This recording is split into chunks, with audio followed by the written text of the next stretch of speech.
16 years old and living in Baltimore when I met R. Kelly in 1995. My friend Rochelle and I went to a concert that R. Kelly and LL Cool J were performing in together. Rochelle was only 15 years old. We had bought tickets to the concert and the after party as well.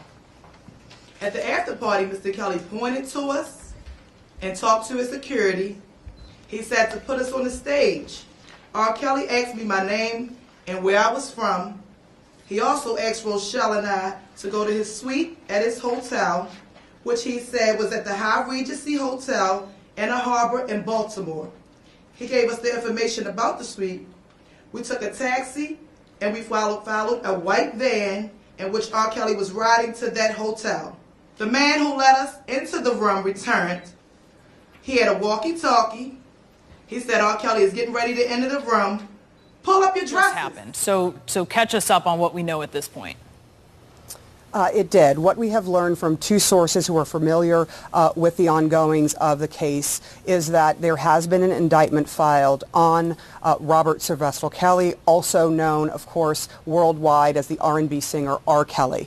What we have learned over time is we first reported about the grand jury that had convened. We understand that that grand jury actually convened last week. It also convened this week, and that some of this has to do with the women that have come forward accusing him of some kind of sexual abuse. We also know that last week attorney Michael Avenatti was able to hand over a tape to the state's attorney's office here in Chicago, and indeed the Cook County State's Attorney's Office, as we understand it now from two sources, has indicted R. Kelly. We do not yet know, and we are efforting trying to get a hold of the indictment. In response to a request by a client back in April of last year. So across the last 10 months, we've traveled around the country. We interviewed witnesses. We dug very, very deep into this case, and we were fortunate enough to uncover this tape earlier this month. I then hand-carried the tape to Chicago. I met with Kim Foxx and the people at the top of her organization, her office, and then we've worked very, very closely with them over the last 3 weeks as they put this case together and convened a grand jury, ultimately resulting in the indictment that was issued today.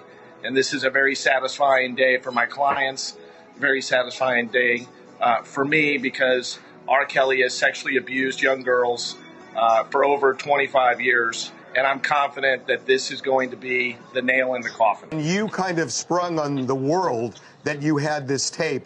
It is interesting to me.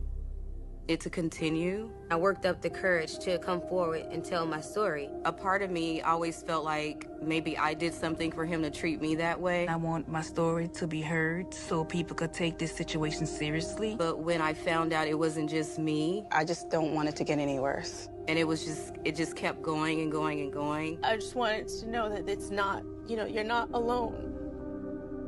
They're not alone.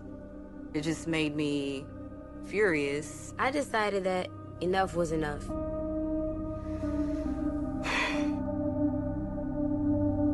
Can you describe the physical abuse?